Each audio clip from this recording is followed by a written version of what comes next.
How to Train Your Dragon is here on 4K Ultra HD Blu-ray, released by Universal. It can be found as a standard slipcover edition and a non-exclusive steelbook, both available at your local and online retailers.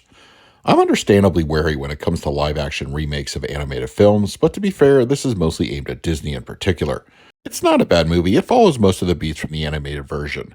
Hiccup in particular is cast pretty well, and it was nice seeing Gerard Butler playing his live-action version of Stoic. There are some definite story tweaks I didn't really care for, but for the most part, it's a solid experience.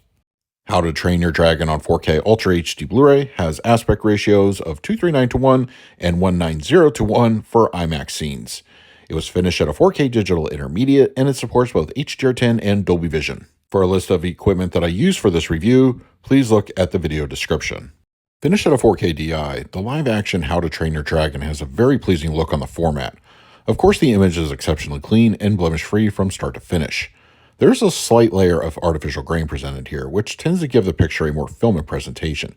Considering the amount of CG on display with the number of dragons present, this to me was the right call, as to not give away the feel that this is sort of a video game cutscene come to life.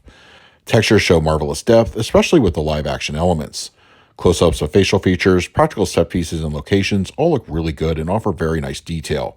When it comes to the dragons, however, these results can be somewhat hit or miss depending on the complexity of the design. Toothless, I feel, is the best rendered of the lot, and one or two other dragons also show more realistic texture, but there are occasionally creatures on screen that look more obvious as CGI creations. The film's palette is nicely reinforced with Dolby Vision at its back and offers a pleasing visual experience. Primaries are nicely emboldened and full across the board. Highlights such as Dragonfire show extra pop and look quite good. Black levels have a good showing, but there is some slight elevation in regard to night scenes. Dark interiors fare a little better, but I did notice some slight crush from time to time. Now, the real winner of the transfer is what appears to be exclusive to physical media is the use of alternating aspect ratios with the IMAX 190:1. From what I understand, neither the digital or Kaleidoscape version offer this, so it's a nice get on physical media.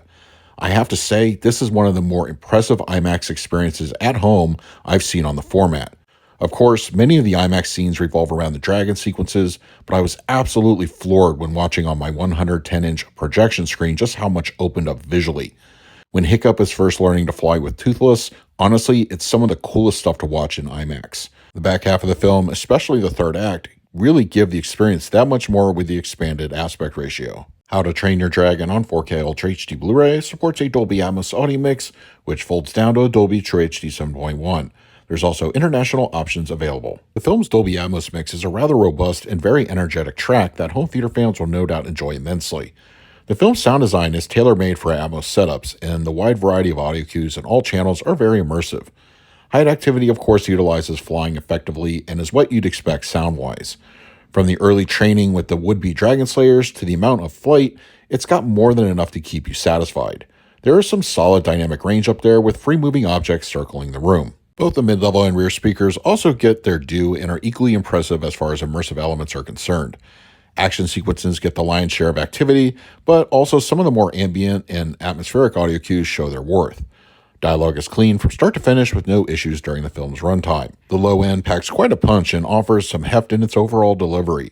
Explosive dragon fire and chaos often push through with authority and have good impact. Universal provided a good amount of bonus content included with this release, with the most noteworthy being a 45-minute making of the film. It features various cast and crew talking about the process, and there's a good bit of information provided. There's also a gag reel, deleted scenes, a feature on the making of the dragons, and the land of Berk itself. These have various runtimes, but most are about under 10 minutes each. There's also a feature-length audio commentary from the film's director, which I wasn't able to listen to, but I plan to at some point. For the picture quality, I'm going to give How to Train Your Dragon on 4K Ultra HD Blu-ray an A+. As it stands, I would have graded the overall transfer a solid A, but the inclusion of the IMAX scenes and how they're implemented definitely gives this a leg up score-wise. The overall transfer looks fantastic, no doubt about it, and I think fans of the film will really prefer the physical media release. For the audio, I graded it an A. I was pretty pleased with the Atmos presentation of the film, and the use of dynamic audio cues is very impressive. There's a lot going on in the sound design, and it's well executed here. If you have a nicely dialed in home theater, you will no doubt enjoy the experience. And for the extras, I graded them an A as well. I was also really happy with the amount of bonus materials included for this, and I think the most part there is a good variety present. Once again, the making of is the highlight, but I do feel that the other features offer some good stuff to dive into. So that is my review of How to Train Your Dragon on 4K Ultra HD Blu-ray from Universal. If you'd like to pick up a copy for yourself, I will leave a direct link for both the slipcover and steelbook in the comments section. But if you have the disc already, let us all know your thoughts down below. In the meantime, please like, subscribe, hit that bell notification. So until next time, this is Adam with Movie Guy 365. I will see you at the movies.